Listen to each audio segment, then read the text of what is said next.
Well, thank you for that introduction and indeed the invite for speaking at the seminar today. I will be talking about a study that I conducted that looks at PTSD flashbacks and how they're probably encoded into our memories in a slightly different way to normal autobiographical memories. But before I did that, there are a few faces I don't know, and I assume my face isn't known to some people. I just wanted to mention a little bit about my research interests. So, as you heard, I would probably be described as a cognitive psychologist, or arguably even a cognitive neuroscientist. And what that means is that I'm interested in all those processes that we would consider to be cognition. So things like memory, learning, and attention, which are, or can be, pretty complex cognitive processes, but are pretty core cognitive skills. But then also perhaps more applied cognitive processes such as judgment and decision making. Particularly interested in some of the behavioural economics that's now being developed on the back of the work of people like Kahneman and Tversky. But also really quite high level cognitive processes such as self-referencing, attributions, and also metacognition, so how we actually think about the way we think, if that makes sense. But that's a massive area, and I can't do all that anyway. But what I'm particularly interested in is those processes, and as you heard, how they relate to psychological disorders, so mental health conditions, mental well-being, both in perhaps their cause and the maintenance of those sorts of disorders. But also how we can use the cognitive mechanisms or cognitive processes in actually being mechanisms of change in psychological interventions, psychological treatments. So I won't go through that list, but obviously you're going to hear largely about the cognitive process of memory and PTSD today. But I wanted just to quickly mention one other area. As you heard, I spent most of my 2 or 3 years as a postdoc looking at bipolar disorder, and this is a paper that was published late last year that looks at a number of standard clinical measures of cognitive performance, neuropsychological tests, of people with bipolar disorder who are currently what's called euthymics. They're not in a current depressive mood, nor in a current manic stroke hypomanic mood, so they're reasonably mood stable. The reason I put this up there here is partly to introduce the whole idea of cognition in bipolar and a different form of cognition than straightforward memory, but also because it's my first publication with my Newman affiliation on it, so I'm quite proud of that. And also it was quite a big author list, 43 people there I think, or maybe 44. I thought that was the reference section. That's that was the author list. So what I'll now do is turn to the actual study and talk you through that. I'll try and leave some time at the end for questions and discussion, but if you have any questions as we go through, I'm happy to take it as we go through as well. Okay, so I'm quickly just going to give a background to what we call post-traumatic stress disorder, what it looks like and feels like, and what we mean by flashbacks and intrusive memories. I'm then going to quickly look at the trauma film paradigms, which is a particular experimental tool that's often used to look at how people encode information. I'm then going to touch on very briefly what the literature says about neuroimaging, particularly in PTSD patients, because that's largely been where it's done, before I move on to actually look at our study. Okay, I put this in because some of you probably are aware of post-traumatic stress disorder. It's quite a current thing given some of the wars and terrorism incidents that are going on in the world. But actually, even though it only joined the DSM in the late 1970s as an official, if you like, psychological disorder, you can argue that it's been around for a very long time. There's references to things that we could recognise as PTSD in classic literature, such as Homer, and in things like Shakespeare. And I also thought we might have some, arts and humanities people in it, like a little bit of arts and humanities content. But Charcot, famous French psychiatrist or perhaps neurologist, also looked quite a lot at what was then called neurosis, but trauma-induced neuroses. So he would describe it as the nervous shock or commotion, and the emotion is almost unavoidably inseparable from an often life-threatening accident, and is sufficient to actually produce the neurosis in question.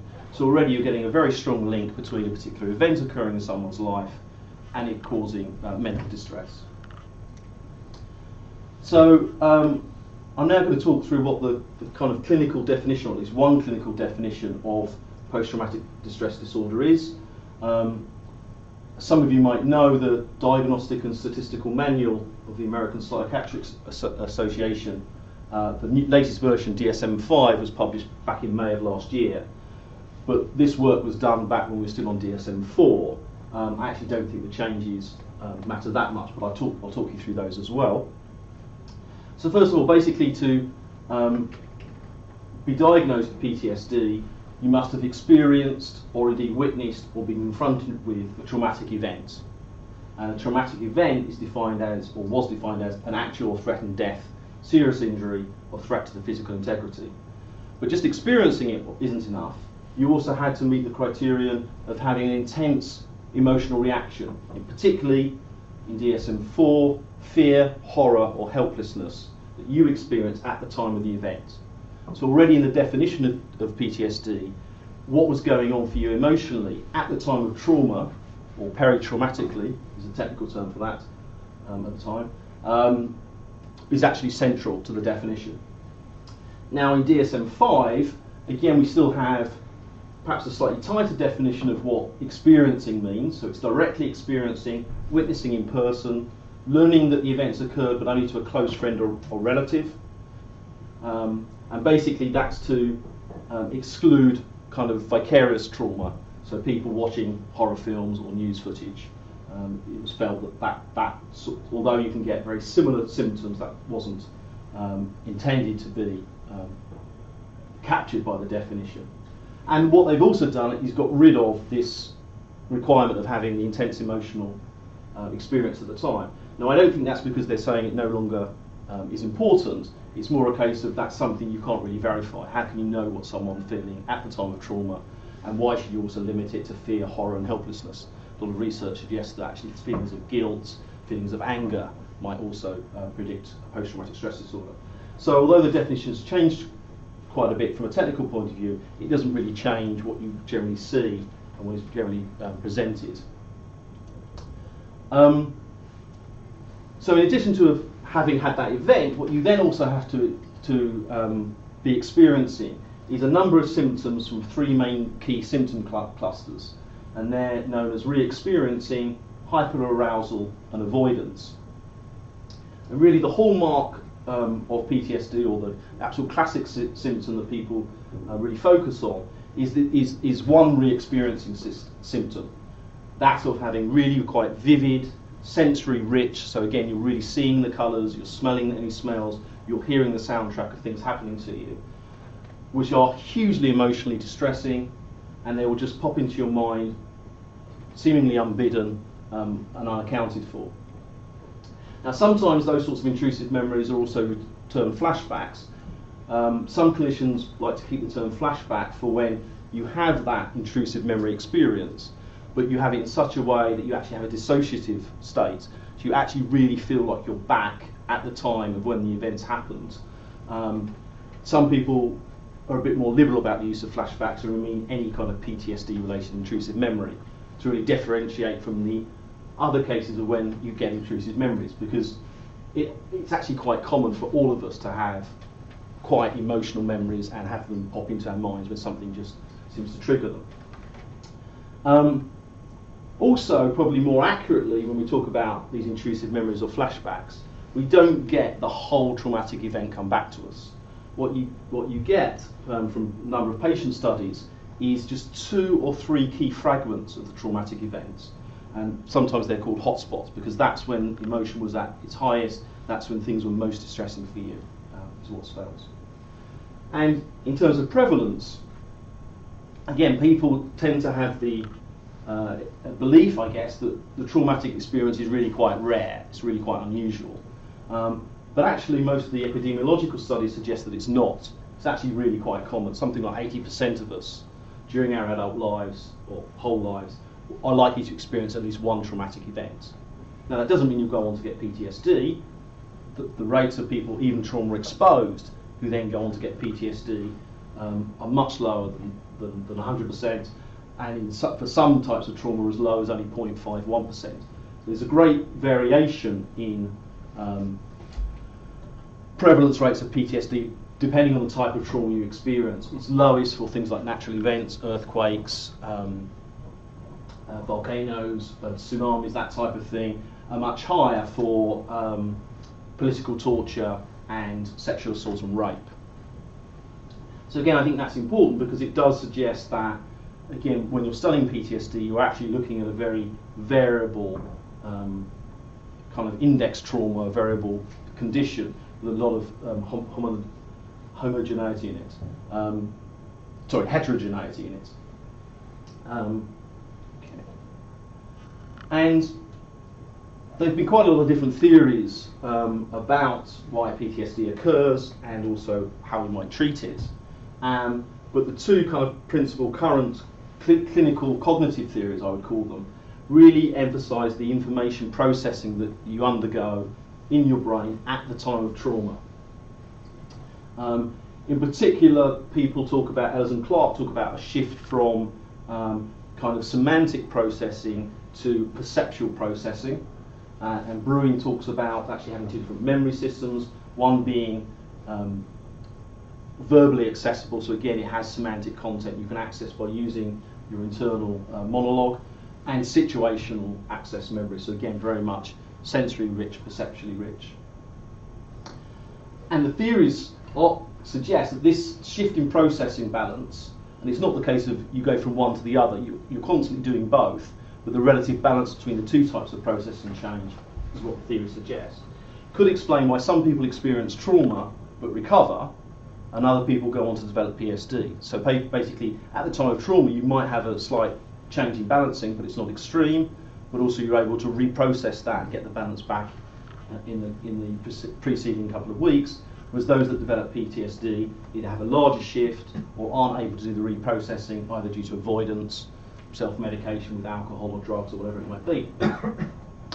And again, this type of shift in processing also helps explain why we get these hotspots with the flashbacks, not the entire traumatic event.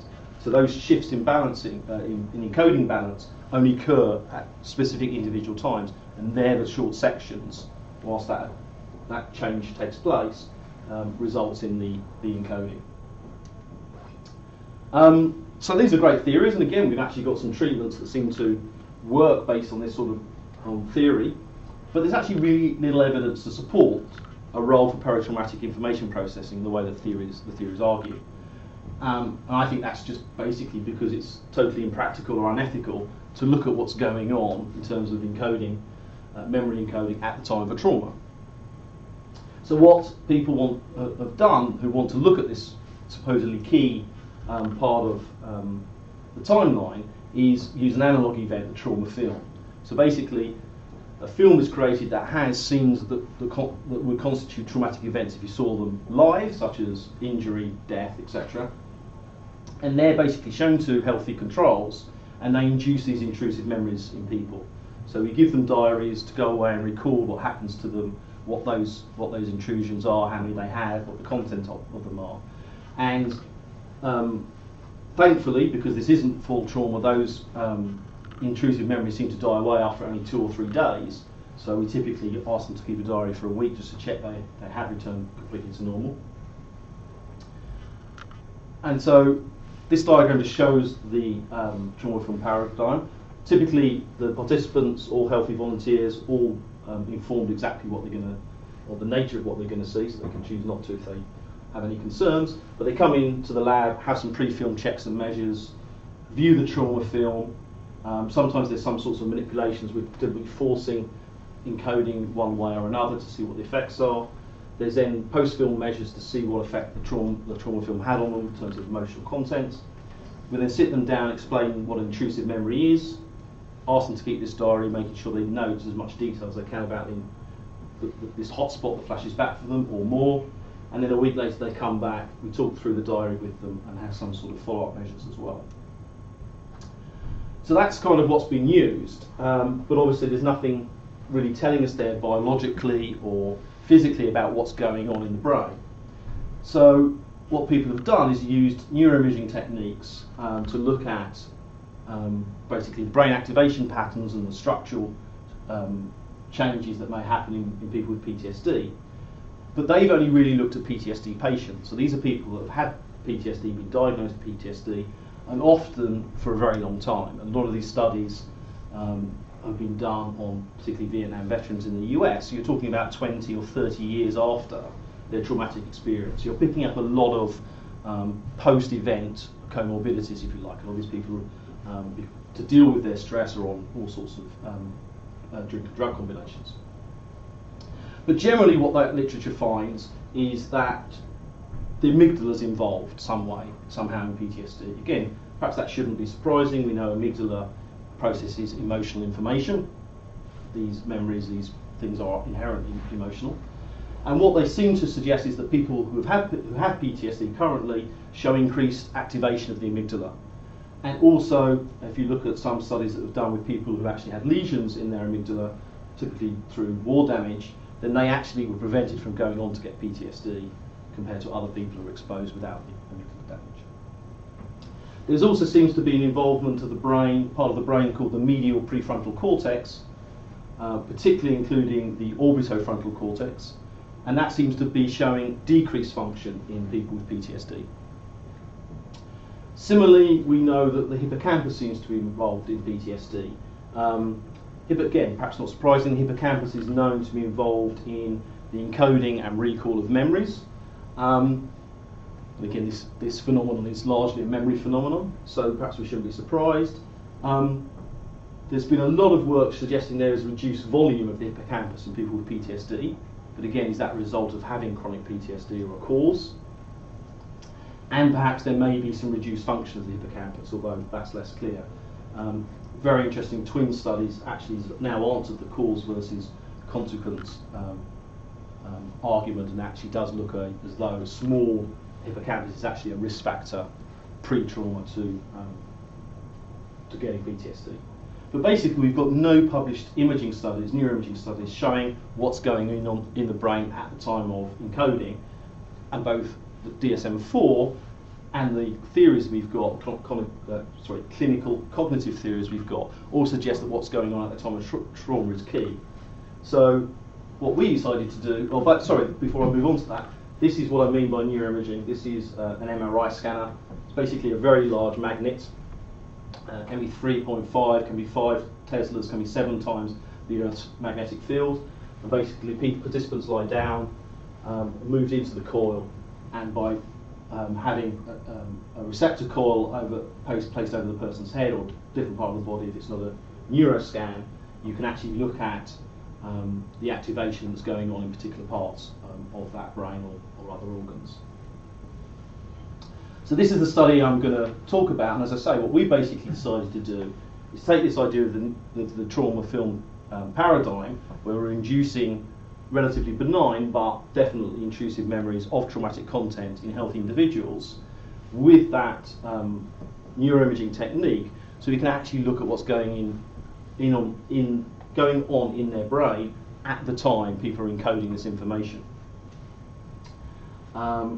So we had 22 healthy volunteers in this study, which it's not massive, but for a neuroimaging study it's actually reasonably large.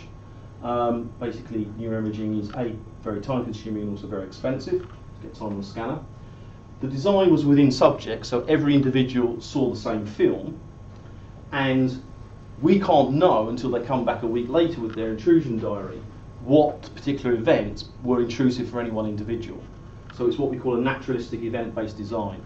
Each individual will have a different number and a different, perhaps, combination of scenes that prove to be intrusive for them. What we can do is, once we know what the content of their intrusion was, we can look back at the part of the film that corresponds to and look at what happened in their brain during that part of the film. And basically, we predicted that we would get some difference in the way the amygdala, prefrontal cortex, and hippocampus are responding at the time of encoding those sections of the film that later proved to be intrusive and those sections of the film that aren't. And again, we've got those regions from what the PTSD literature says seems to be relevant in patients. So this is a little diagram of the study. Again, we had healthy individuals come in and do a number of pre-film questionnaires for us, and then they went into the scanner. We explained what the MRI scanner was. Most of them hadn't had one, and obviously we're careful to exclude people who might have claustrophobia or other reasons why they shouldn't be scanned. And then we conduct what's called a structural scan. So that just gives us a very clear image of all the objects or all the structures in the brain, when we can later kind of map onto the activation information. Then they basically laid there and patiently watched a 21-minute film that we deliberately edited such that it had what we call 20 possibly intrusive scenes. So these are scenes that are traumatic in nature. They contain scenes of injury or death. And also outside of the scanner in other people's studies, we know that they cause flashbacks, intrusive memories for at least some of the people that viewed them. Again, you can never predict who's going to find which scene intrusive, but we know that they were intrusive for some people generally. What we then had is 16 control scenes. These are scenes that are definitely not traumatic in content. They're either neutral or possibly even slightly positive emotional content. As you can see this picture of this young couple kissing on a wall. So anyway, after the film and after the scan, and the scan data during this part is time locked to the film, so we can actually match the data we're acquiring of their brain activation to what part of the film they're seeing. They come out of the scanner, we explain what an intrusion is, we explain the process of keeping the diary, that it should be anything that comes to them seemingly unbidden, just pops into their mind, needs to be off the film. They need to record basically how distressed they were by this popping back into their mind. Need to write down as much content of what's included in this sensory experience, i.e. what they're seeing, what they're hearing, so we can match it back to the film later. And then a week later they come back with their diary. And for each individual, they'll have had a number of actually intrusive events.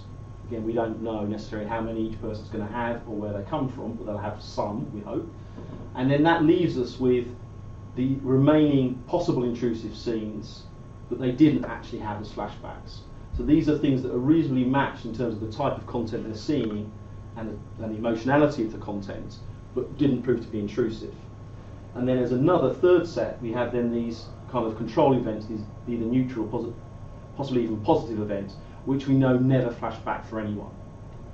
And then the brain imaging data we collect, it's only ever relative. You're basically getting a signal based on the amount of oxygenation that's in the brain. So the idea is that if part of the brain is very active, processing information, sending and receiving signals, it's using up its energy supplies, so it's drawing more oxygenated blood to that part of the brain to feed that process. But it doesn't give you an absolute measure. So what you always have to do is look at contrast, i.e. how much has the brain changed its activation between these events and these events, or these events and those events, or those two events.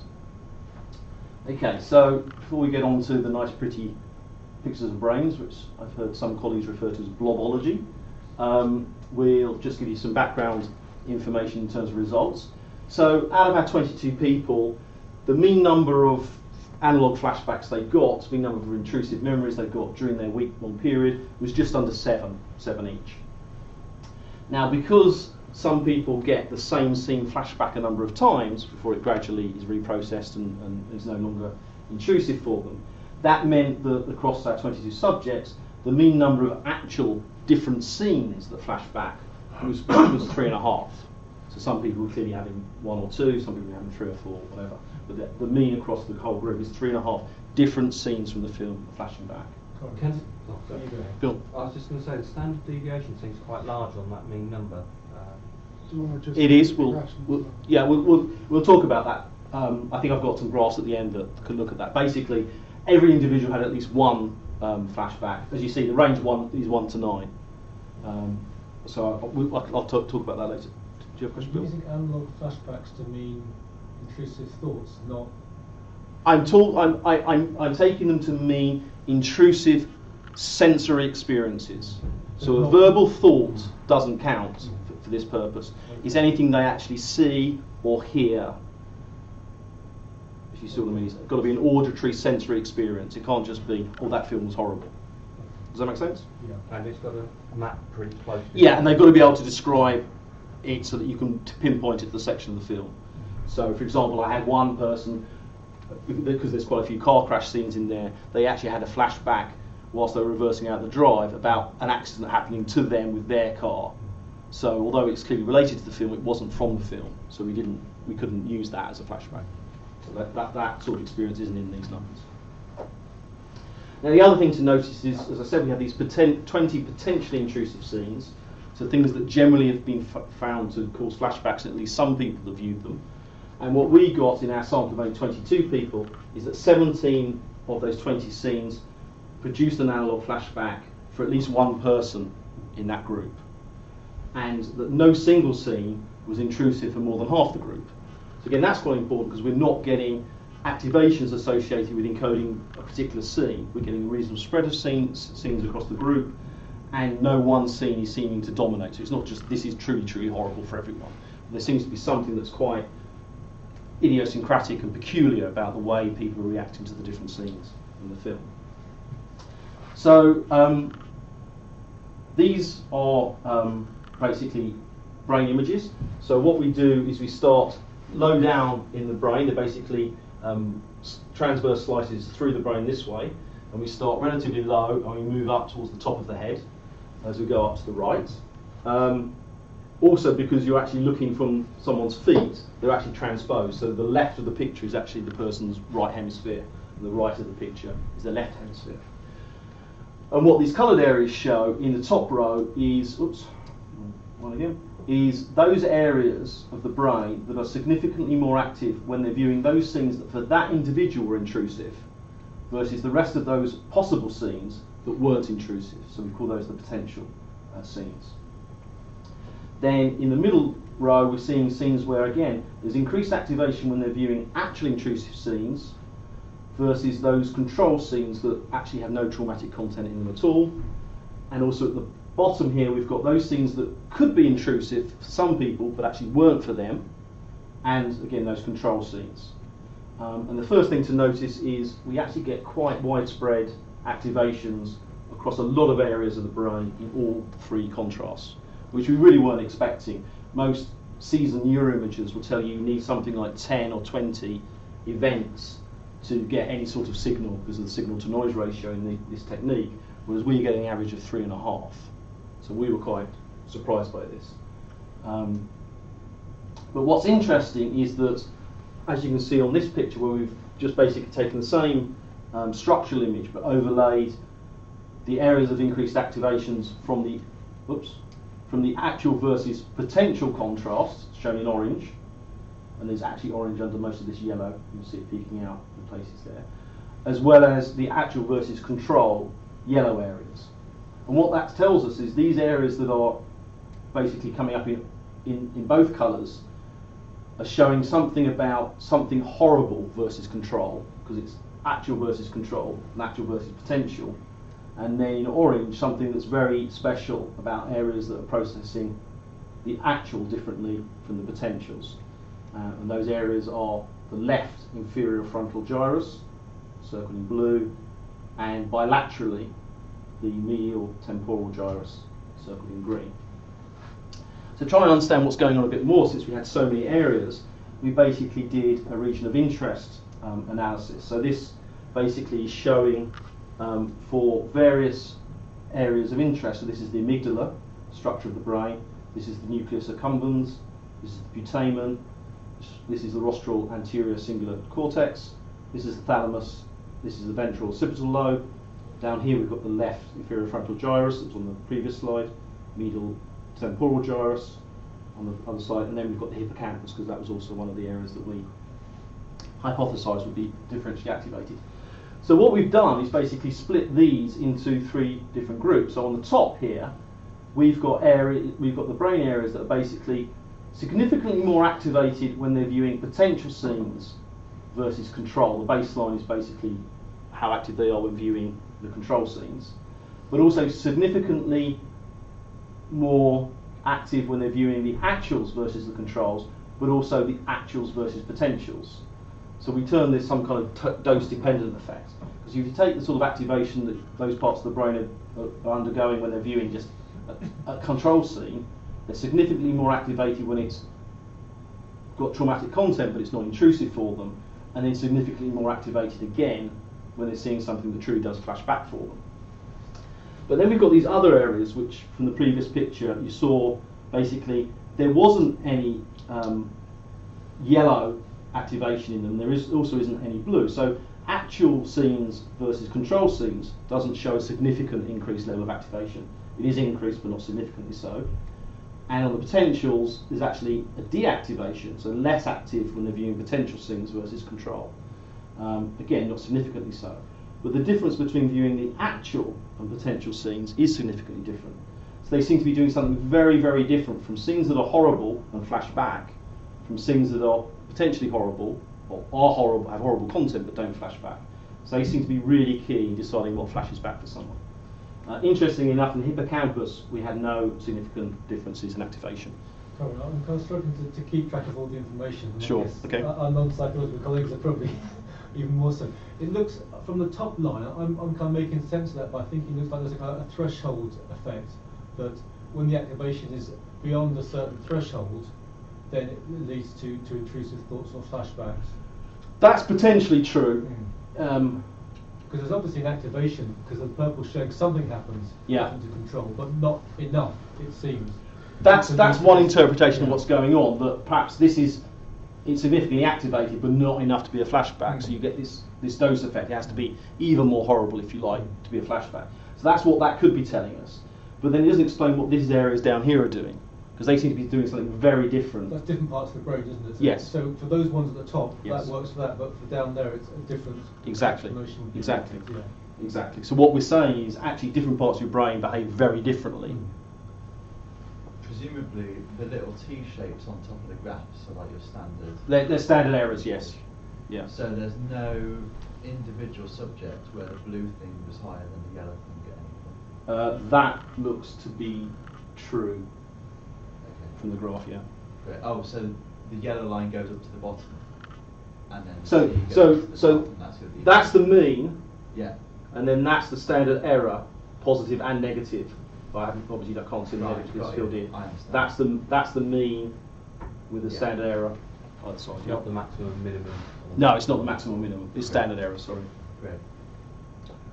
Okay, so this comes back to perhaps your question, Dave, which is about the standard deviations look quite high in the number of intrusive events across the sample, and also the fact that, again, most neuroimages are saying, well, you can't possibly get in this sort of activation on only 3.5 events.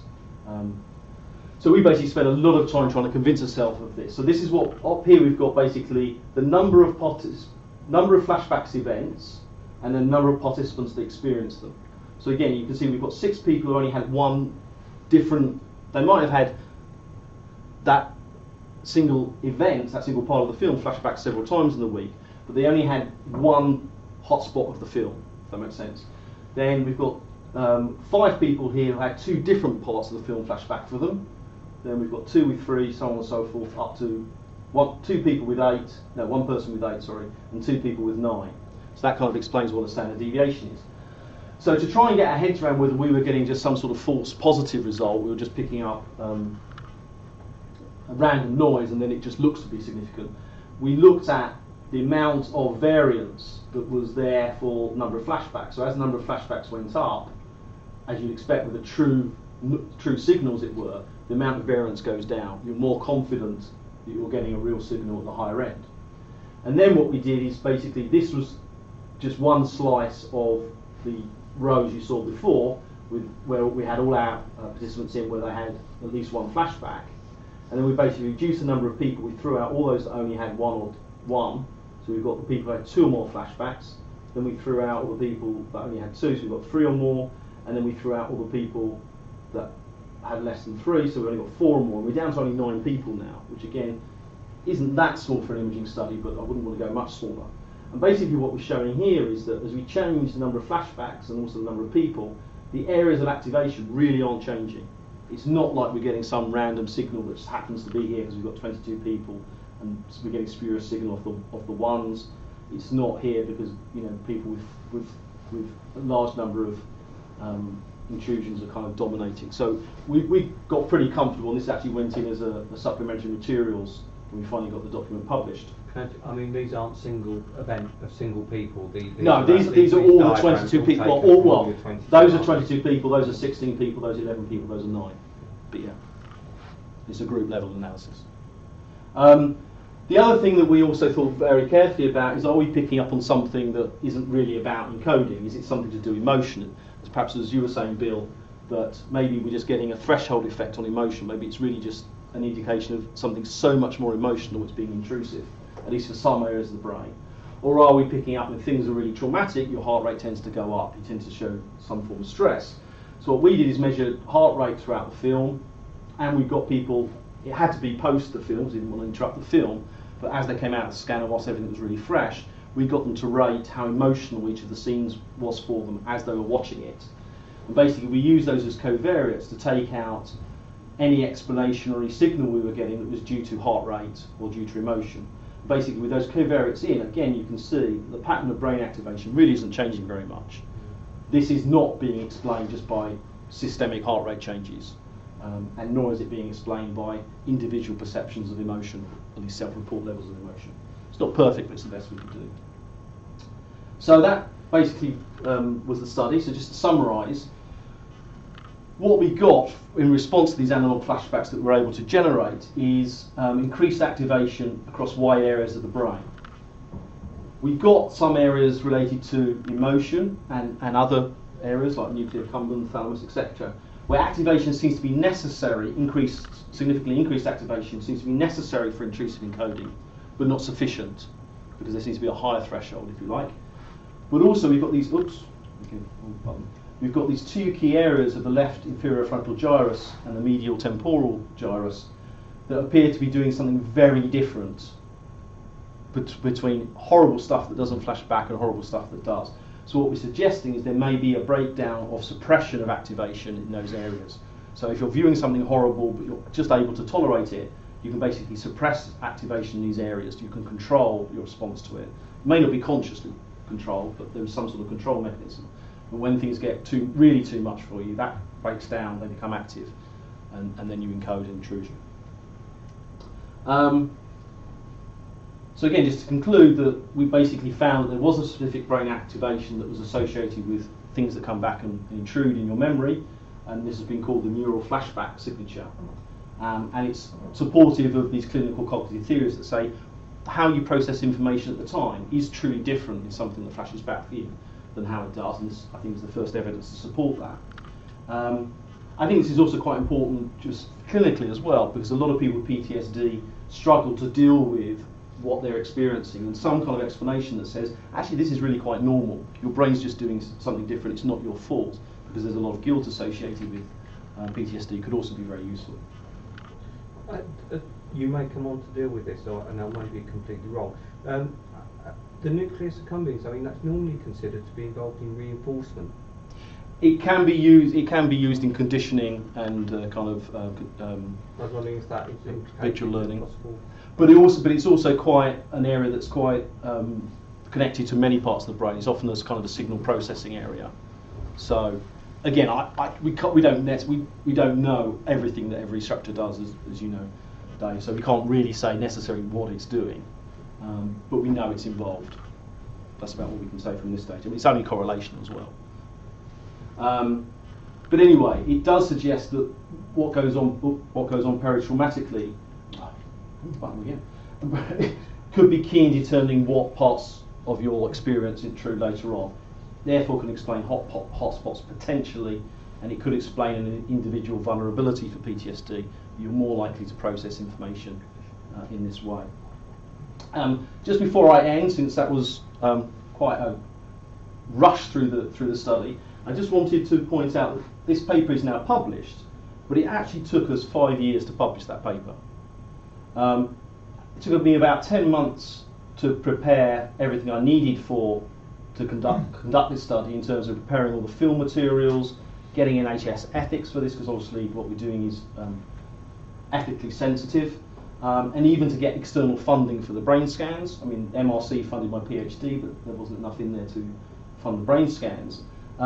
It only took us about 7 months to actually collect the data, analyse it, and prepare the first paper, such that I was able to present this at a couple of conferences back in, I think that is, summer 2009.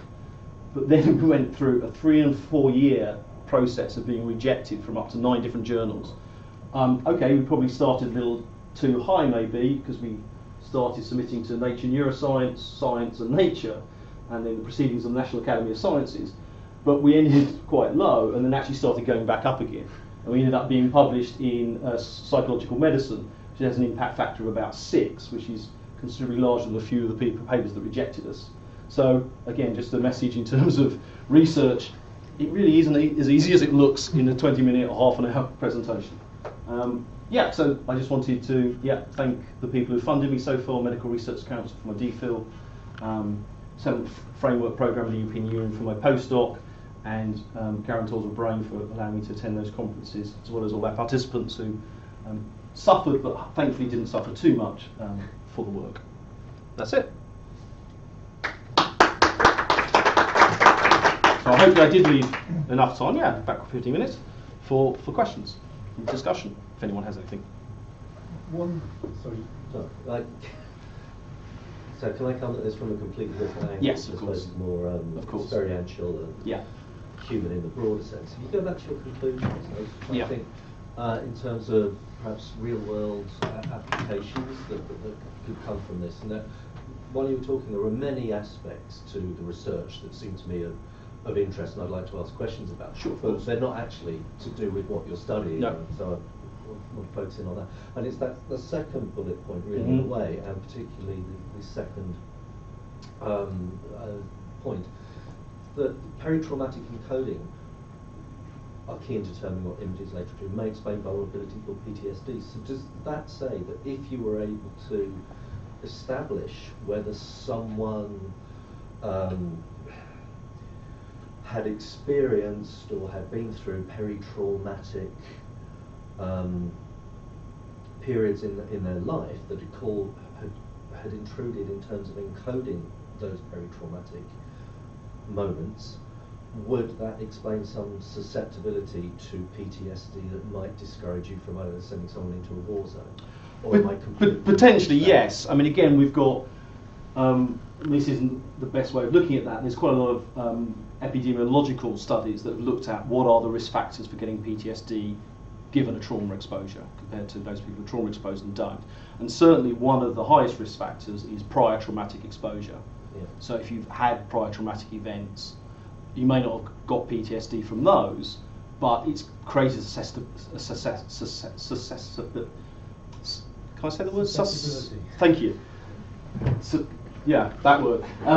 But yeah, a potential risk for then increasing your likelihood of then getting PTSD if you didn't suffer a second, third, fourth, or fifth traumatic event. So that's certainly something that we know is in the literature for sure. So, and peri-traumatic, so something surrounding something that's traumatic, and so how... Peri is in, I think we're using it here in terms of during the traumatic event. Oh, during. Peri, as opposed to pre or post, talking peri as in during.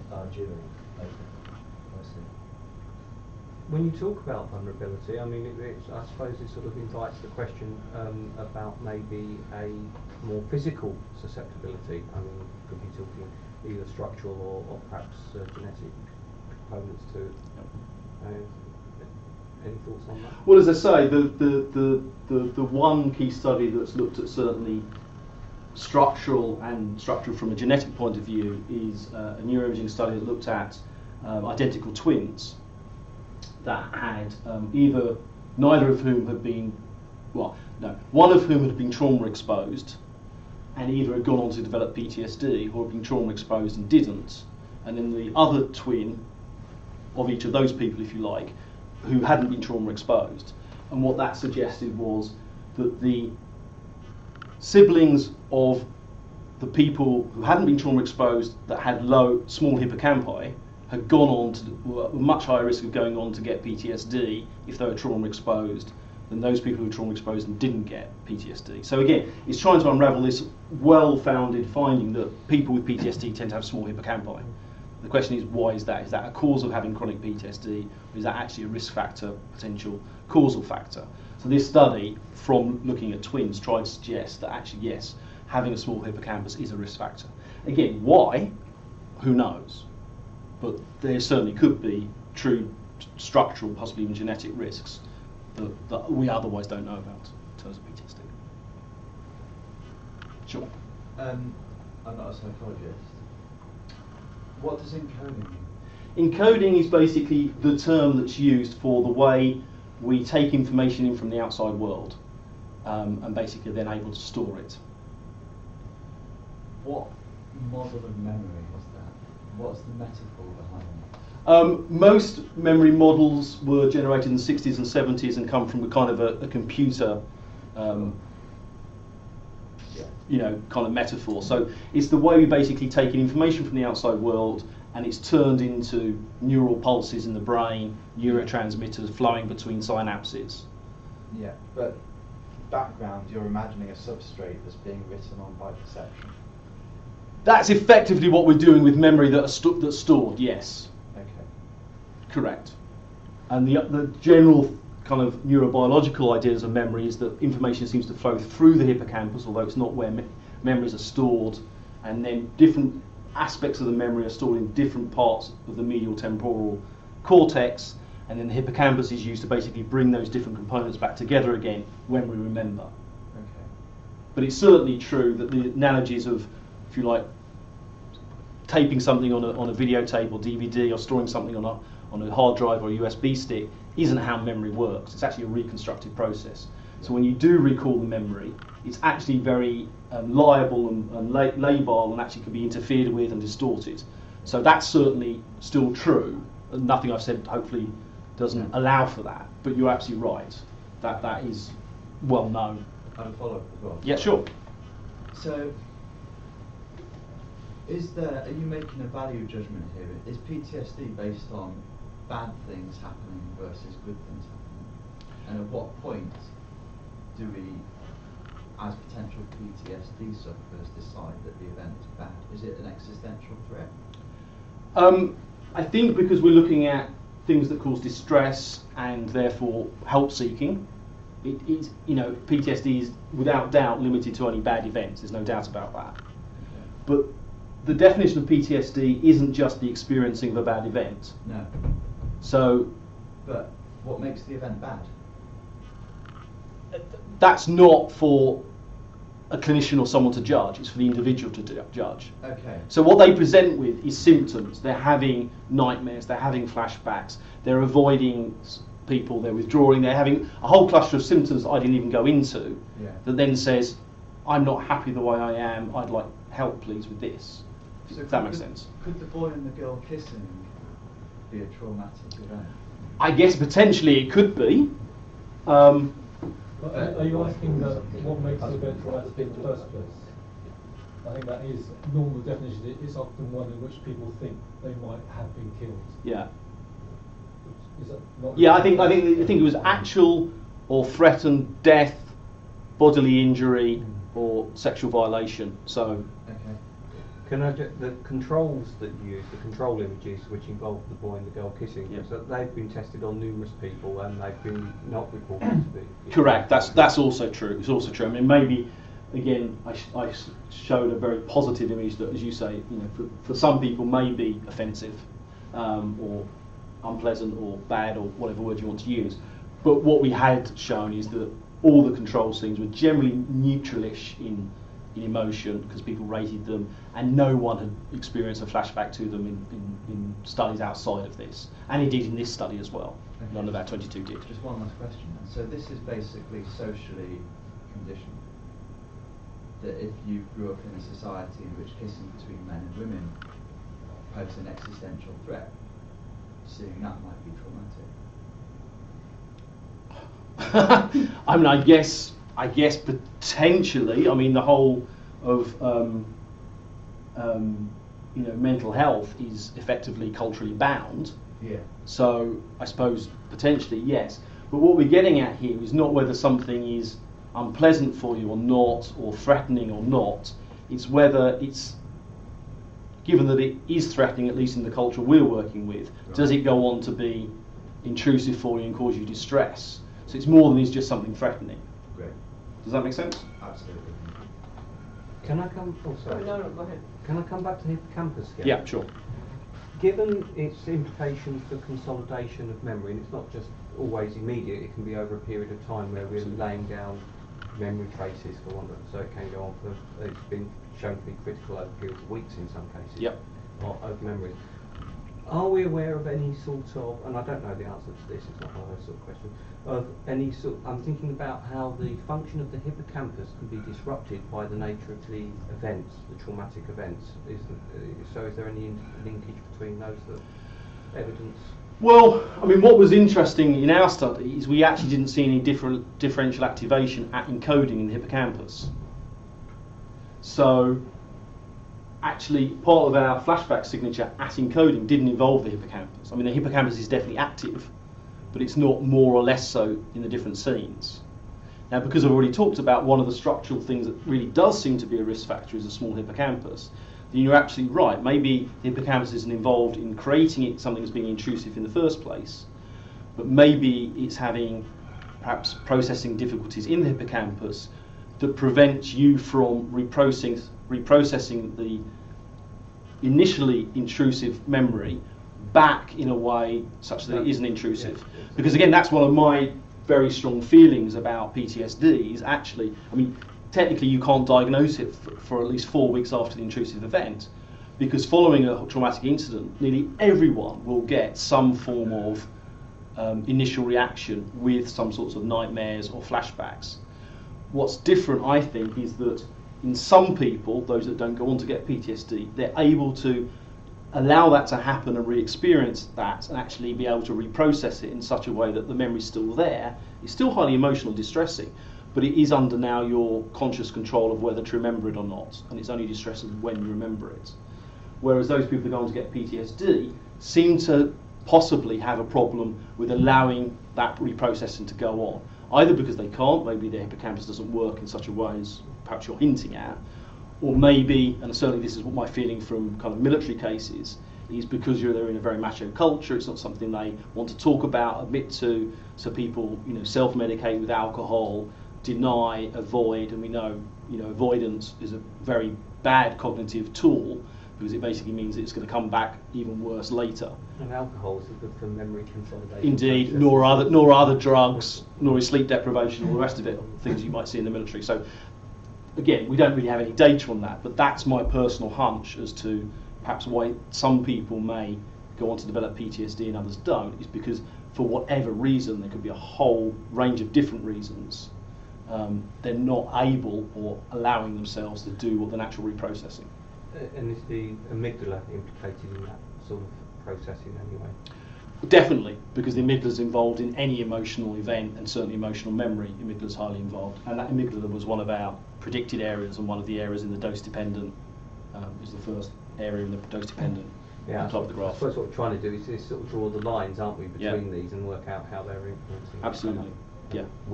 That's shown that there does seem to be some exactly, and that's where we stop. We can't, with this sort of data, you can't go beyond and say exactly what is happening, but we're at least saying we really do think something different is happening, and that's the first time that's been shown in terms of supporting, as I say, we've been using imagery restricting therapies, we've been using exposure therapies to, for a long time, based on Bruin's dual representation theory. Ehlers and Clark have got a whole cognitive model of PTSD and a treatment protocol that flows from that. Yeah, and it seems to work, but yet we don't know how or why. So that's really kind of where we stopped. But you're right, that's ultimately where you want to go. Kind of maybe a series of questions, but I'll try to frame it as one around the analogue nature of what you did. So part of it is thinking about the fact that you're showing a trauma film. Obviously, when we experience trauma, we don't experience it as sight and vision. We experience it with all our senses. Absolutely. So that's one aspect of the analogue of it. The other part is what you've just been saying is that these you're looking at basically a very normal reaction to trauma in the sense that within a week or so this is gone. So you're really looking at how healthy people process trauma healthily. Yes, in a sense. You're not looking at the kind of trauma that leads to PTSD. So how can you extrapolate from that to the type of processing? Because it might be a different sort of processing which you're not capturing.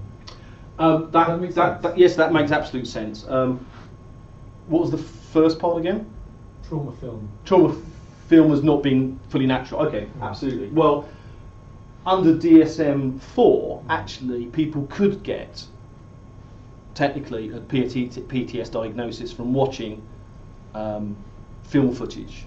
And certainly a lot of studies looked at particularly children in New York after 9/11, and actually they had a lot of symptoms that suggested they might be getting close to PTSD. So there's reasonable evidence out there to suggest that actually an analogue or showing someone a film is not a bad model for creating PTSD symptoms that may last for longer if it's real trauma and you're particularly vulnerable, i.e. young, you see it. Okay, what I'm wondering is, do you ever get, I don't know enough about this to know, when you're having a full-on, what I would think of a flashback and you're dissociating, I can't imagine that could be created by a trauma which you're experiencing with maybe two senses. I'm sure that's true, and again, ethically, that's one of the things that we protect ourselves with. We are not giving people full PTSD, otherwise we'd never do this study. So we're not trying to claim it is full PTSD at all. And again, a lot of people who have PTSD flashbacks don't necessarily have the full dissociative experience with it. So again, you can still have clinical PTSD, have these sorts of experiencing symptoms, and it not be that dissociative nature. And again, we're not claiming anything about dissociation. We didn't even ask about that. We just assumed it wasn't dissociative in nature. So I think that kind of talks a little bit about the validity of this as a model. But then the next question, I think, which was partly related, was about whether what we're actually looking at here is normal encoding, if you like, for traumatic content and not actually PTSD encoding. Yeah. Well, that's very fair because, as I say, we're not trying to induce memories that last for a long time. Ethically, we wouldn't want to do that. But what we are seeing is a difference between even horrible stuff that doesn't flash back at all in healthies and stuff that does, at least initially. So again, we are seeing some difference there. And then, again, I think what this model is based on to some extent is this idea that actually what creates PTSD is this lack of natural reprocessing going on. So actually the encoding is different and possibly the same as this in real PTSD, but what's not doing is this gradually tailing off over the 2 or 3 days that we're seeing in healthies. And you're right, that could be very different encoding anyway, but that would kind of mean we might have 3 or 4 or 5 different encoding ways, who knows. Do we have any evidence of that? How would we look at that experimentally? Versus, are we at least seeing something that then some people aren't allow re-happening? The other thing I would say is, and again, the data's on here, but I don't have time to show you, is actually did a second study where that first half was exactly the same, but what we then did is leave people in the scanner initially after the film, having already explained to them what an intrusive memory was, and let them press buttons basically when they were having a flashback or intrusive memory, and looked at the brain activation during the re-experiencing phase.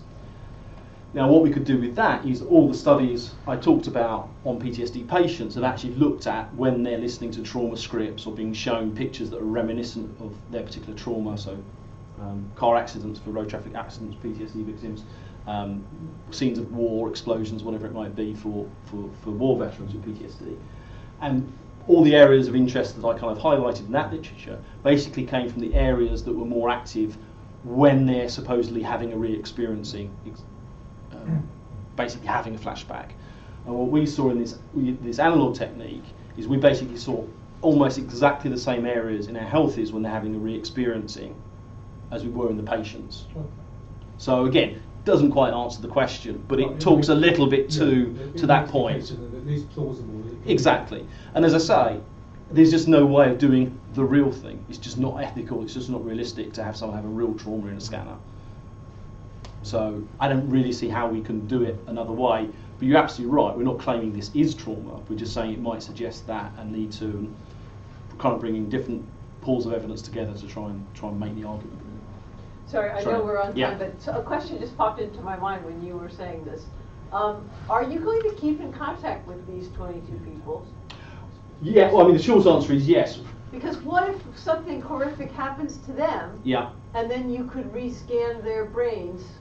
Yeah. You know what I mean? Yeah, Or I if do. they're I mean, having certainly from flashbacks. ethically, one of the things we did do is we gave them a full debriefing, check they weren't still experiencing intrusive memories, but we gave them our contact details and said, if ever anything comes back and bothers you, please get in contact with us.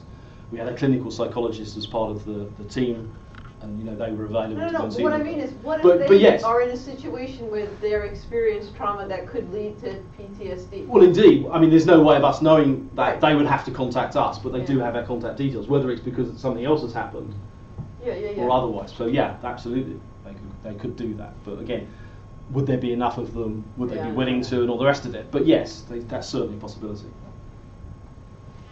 Well, wow, let's thank Corin for a very stimulating, my brain is tired, talk this afternoon. Thank you. No problem. Thank you.